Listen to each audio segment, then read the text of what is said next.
Oh, this is Reverend Don Lewis coming to you from the beautiful metaverse, and more specifically, from beautiful Danville, Illinois, homeland of the Corellian tradition. And this is Midday with Reverend Don. And as I say every day, if you follow Midday with Reverend Don, you know that you can type your questions or comments on whatever platform you happen to be watching on, and they will show up here in our chat room and we can communicate directly. And today is Friday. It's the first Friday of year 24. And speaking for myself, it's been a great week. Um, I very much feel that the energy of this year is very positive and very strong. One of the things I've heard said by a number of people, hello to Reverend Mary in the chat room. It's good to see you, Mary. And we'll be talking about you in a couple of minutes. One of the things I've heard a lot of people say is that this is a year with a great deal of acceleration and a lot of energy in it. Hello to Calvin in the chat room. And I not only agree with that and found it in my own readings for the new year, but I kind of feel like I've seen it in the first week. And so I'm looking forward to this year. And I mentioned that we were going to talk about Reverend Mary. As you can see, rolling across the bottom of the screen, Magic TV and Journey to the Parliament, the video, are up for Witchy Awards at the Witchcraft and Occult Media Awards at modernwitch.com. And hello to Renee in the chat room. Hello to Janet in the chat room. And of course, Magic TV and Pagan World TV, that it heavily involves Reverend Mary as the station manager of Pagan World TV. And hello to Sir Ebony in the chat room. It's wonderful to see you. Hello to Mary in the chat room. Mary Cavalcante, it's wonderful to see you. And, you know, I've talked a few times about how this sort of recognition is very encouraging to creators in our community. It's one of the ways that you can tell that the things you're doing have relevance to people, that it's worth continuing to do, even when it becomes a little overwhelming. And so I hope that you will go and check out the Witchy Awards, the Witchcraft and Occult Media Awards at modernwitch.com, and vote for all of your favorite people. And hello to Sir Edward in the chat room. And I would hope that Magic TV under Best Vidcast and Journey to the Parliament under Best Video would be among the things that you would want to vote for. If you like our offerings here at Pagan World TV / Magic TV, please vote for us. We would love that little bit of recognition, just to let us know that our work is appreciated and that it matters to our audience. And there are also many other wonderful candidates, all kinds of different categories. It's well worth taking the time to go to. And today I was going to talk about the crystal web. And of course, you know, there's no knowing everywhere that our conversations on Midday will go, but it's my intention to talk about the crystal web. And, you know, we're coming soon on the date of 1/11 for year 24, next week, next Thursday. And that the 11th of every month is the time for doing crystal web rituals. It's one of the main things that we do with the crystal web. And you know, many of us do our own private rituals. I was planning to do maybe a significant ritual here at the beginning of the year on 1/11, and I hope that you will join me for that. I'll be talking a lot more about it next week, but I figure before we start talking about that, we should talk about the crystal web itself, and maybe a little bit about the qualities of stones and crystals and how they interact with the crystal web and the things you can do with the crystal web. So the crystal web was founded by Sir Edward on the 8th day of August in 1988, or 8888, making it at this point well over 30 years old. And it is all over the world. People have created crystal web access points literally on every continent, even Antarctica. There are 2 crystal web access points in Antarctica created by members of the temporary residents there. And Antarctica has no permanent residents, but they do have temporary residents. And twice now, they have had people associated with witch school who and the Corellian tradition who were aware of the crystal web and created crystal web access points, which I have always found a thrilling thing. We have them crystal web access points throughout North America, in Europe, Africa, South America, and parts of Asia. So they're kind of everywhere, and obviously most are in North America, and the oldest. And Sir Edward started the crystal web, and he's talked about this on his page, really as a means of connecting people, of building psychic communication, psychic networks through energy. And that, in the end, is what the crystal web is really about. It's a connection between all of the people who have created crystal access points to the crystal web, that they can share their energy, that they can pool their energy for use for a variety of purposes. We've often used the crystal web for healing after natural disasters, for earth healing in general, for healing after unfortunate social situations, and also just for regular healing.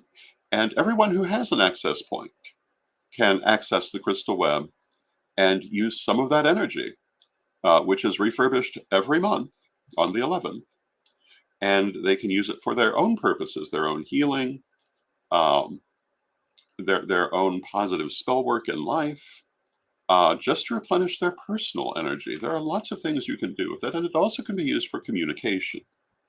To use it for conscious communication um, is a fairly advanced technique, but for unconscious communication, people use it all the time. Generally in the sense of doing healing. And the crystal web is, I would say, the most intricate and advanced psychic engine that humanity has yet created. Um, it has the huge web of crystal web access points all over the world, but there are also things like energy generators tied into the crystal web, and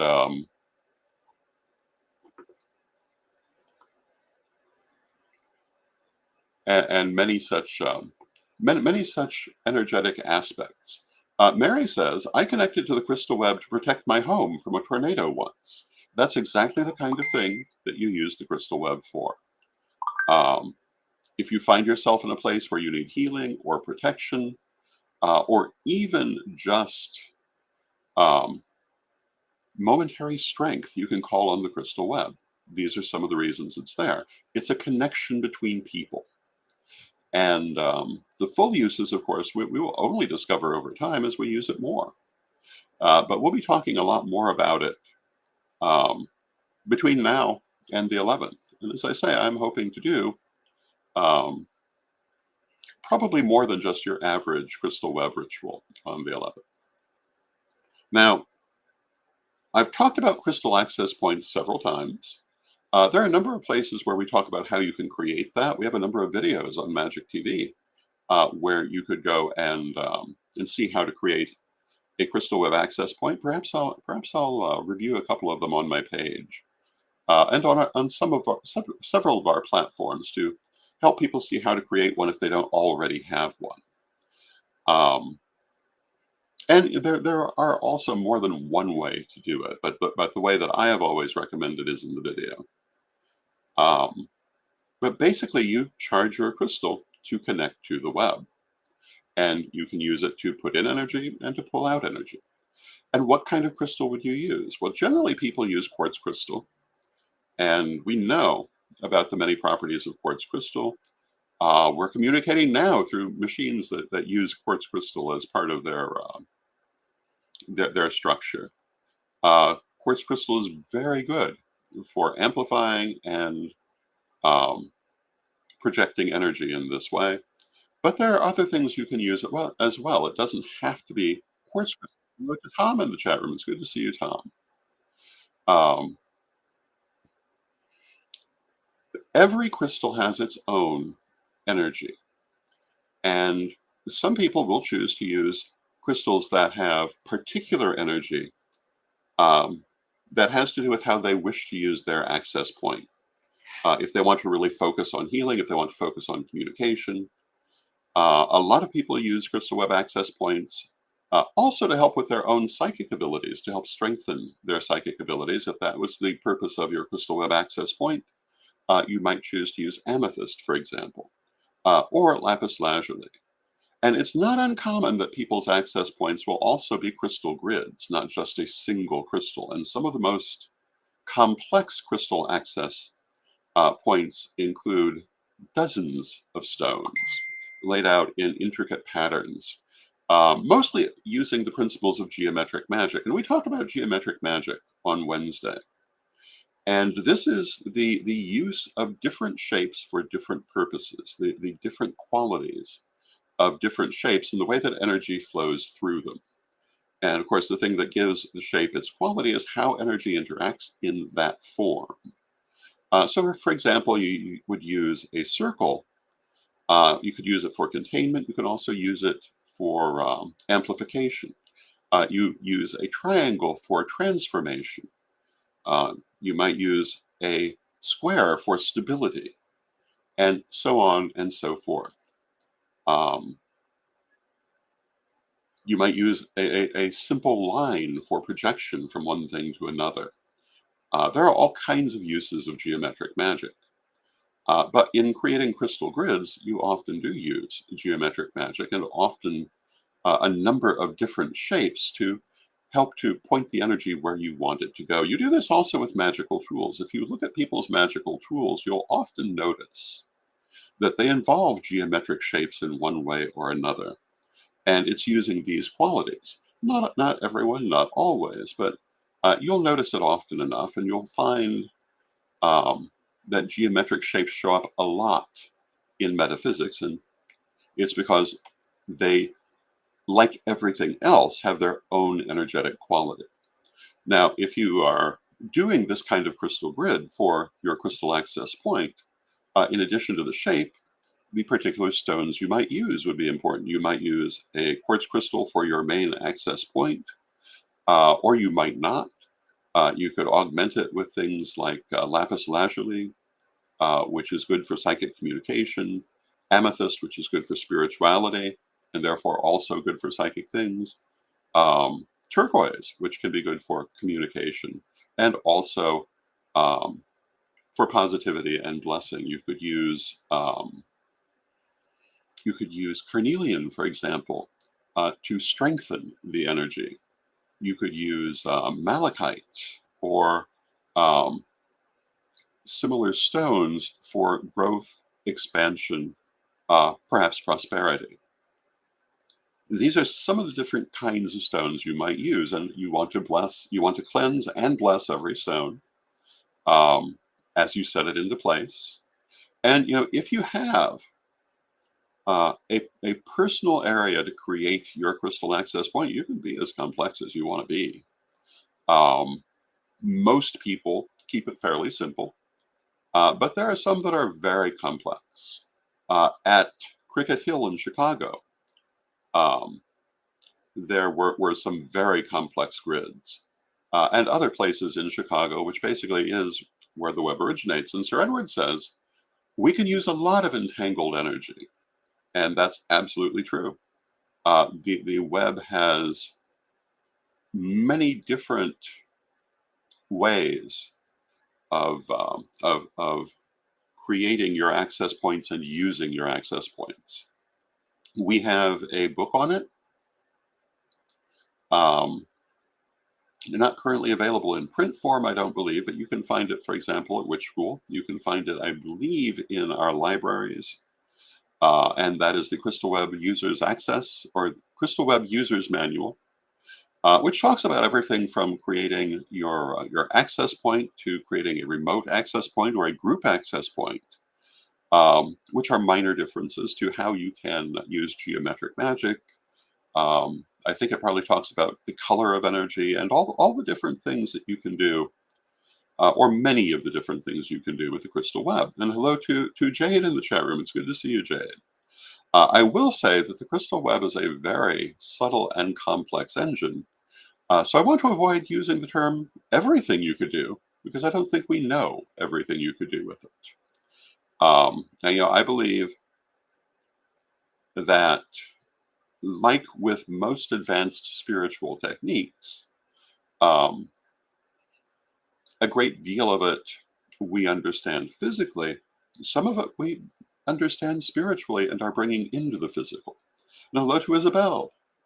Isabel in the chat room. It's good to see you. And Isabel says hello from Montreal. It's good to see you, Isabel. And certainly we have crystal access points in Canada. Um, we I'm sure that we will have a crystal web ritual also at the upcoming lustration. And at the last lustration here in Danville, we created a special crystal access point dedicated to the memory and the energy of Wendy LaJoy, the beloved Lady Wendy, who had been first elder of the Corellian tradition for many years. And we also have many other access points here in the area. And hello to Chuck in the chat room. And the crystal web, I really think, is still unfolding its nature to us. Yes, on one hand, we've all created it through our actions, but it's also its own entity, its own, I guess we might say, egregore, its own spirit, um, which is more than just the sum of its parts. And I think this is true of, and Chuck says, Missouri Ozarks is my home state. It's wonderful to see you, Chuck. I think with everything, metaphysical and non-metaphysical, you have its physical reality and its spiritual reality. I mean, I have talked before about the idea that all things have spirit.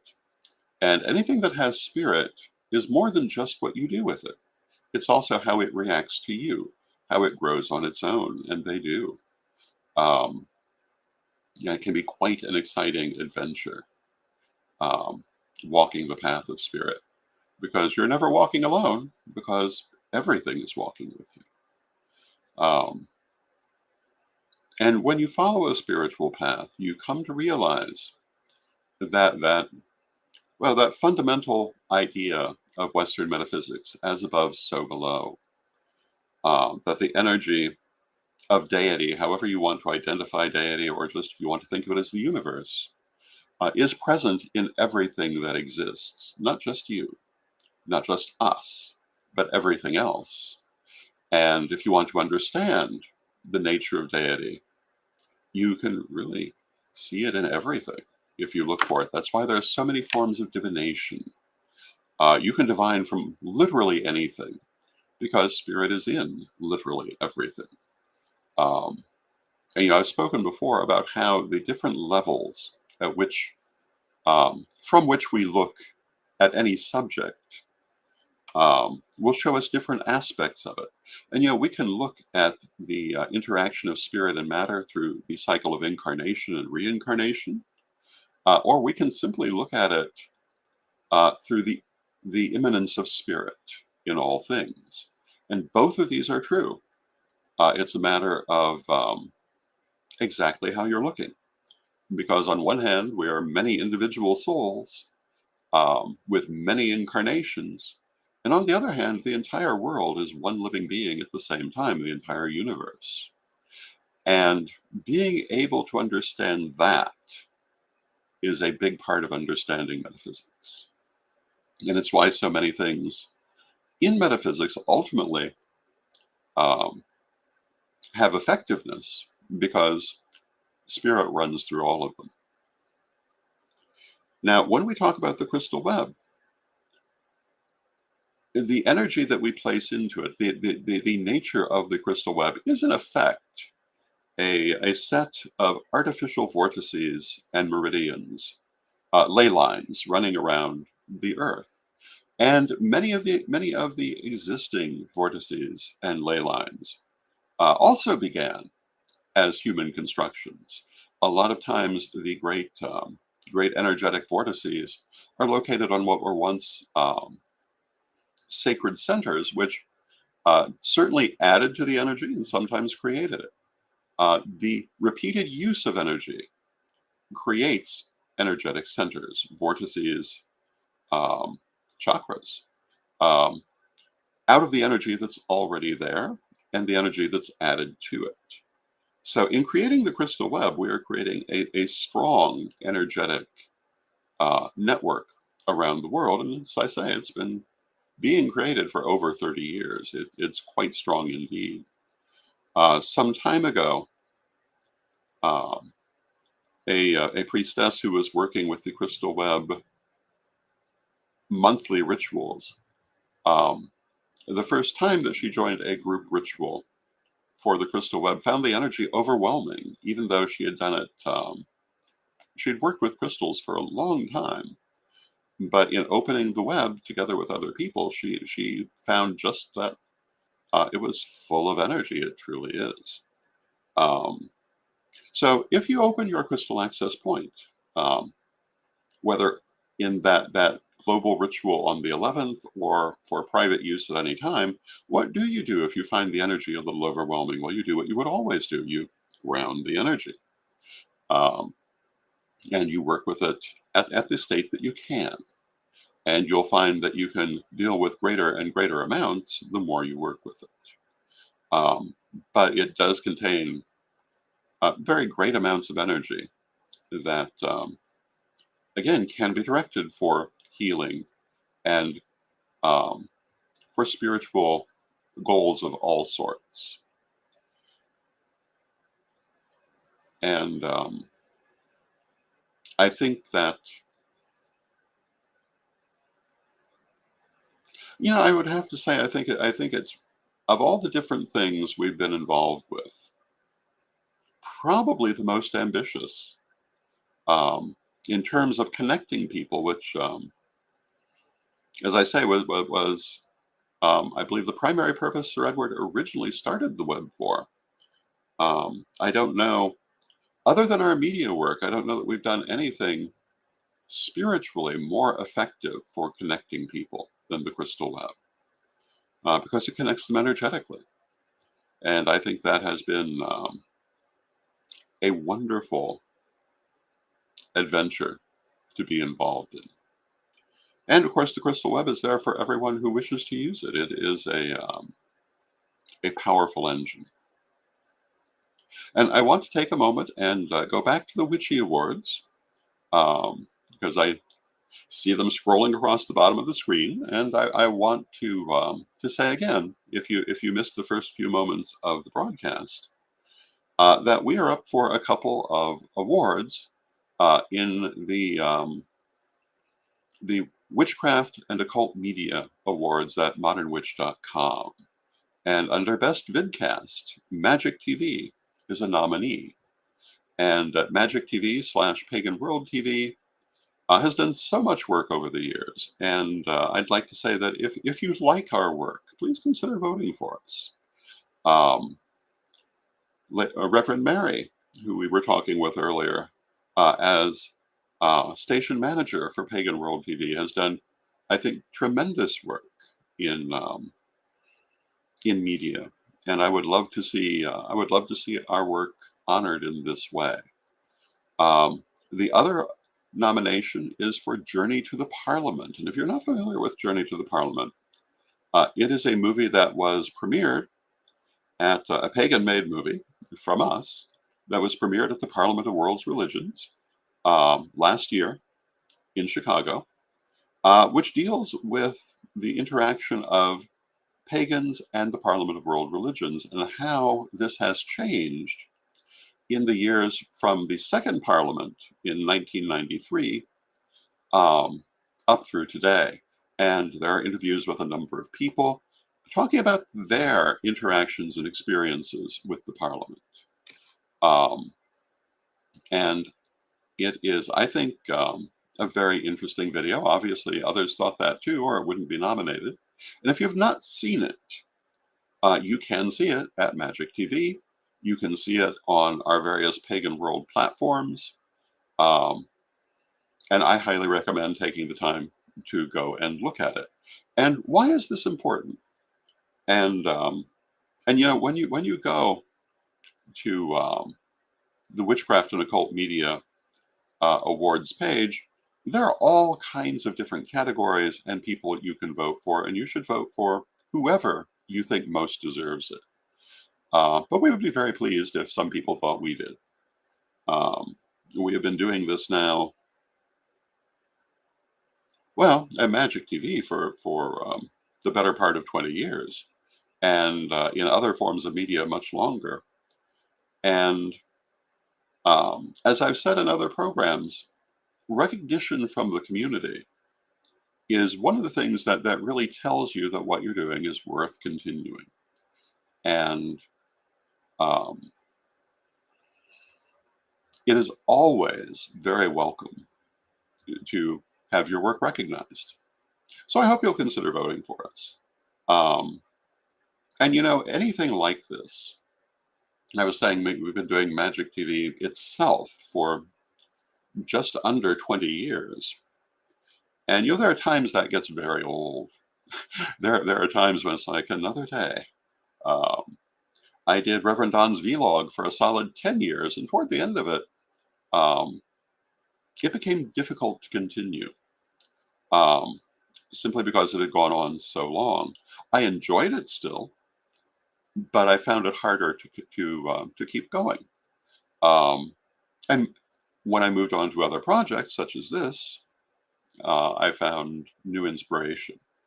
But one of the things for anyone who spends years working in building organizations and building community, there are certainly times that it's helpful to see that people value what you do. It is probably the greatest way of rebuilding your energy, to see that you influence, that you are helpful to people. And Chuck says sharing is caring. It absolutely is. Absolutely. And all of the people, not just us, but all of the people nominated for awards at the Witchy Awards, I'm sure will feel that same way. And so everyone that you think, um, everyone who has touched your life, I hope you will vote for them. And I think that our community, I mean, certainly we could go overboard with too many awards, but we're certainly not there yet. And I think the more that we acknowledge people's efforts, the more that we, for one of a better way, as a community, that we thank our creators. I think it means a great deal to them.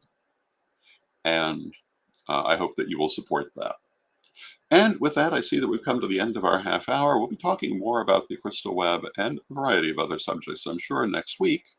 I hope you have a wonderful weekend. I thank you for being here. I love spending this time with you.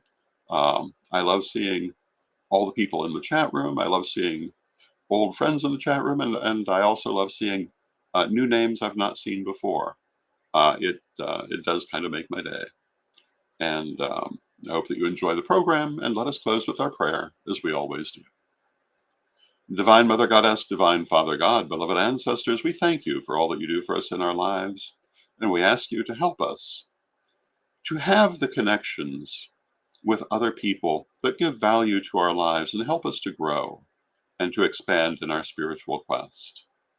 Help us to build those connections, whether through the crystal web or any other source, that allow us to communicate with people, to share our energy, and to build a strong and loving community. Beloved Mother Goddess, beloved Father God, beloved ancestors, it's easy for people to focus on the negative, but help us to focus on the positive as we go forward, and help us to go forward, and not to be caught in the duress of the past, and to keep our focus always positive. We rejoice in this walk that we walk with you, And we go forward with you hand in hand. Beloved Mother Goddess, beloved Father God, beloved ancestors, with great love, we thank you, knowing you are always with us, but from respect, we thank you for your presence, and may you be blessed now and always. And I thank you for your presence. May you be blessed now and always, and I will see you on Monday.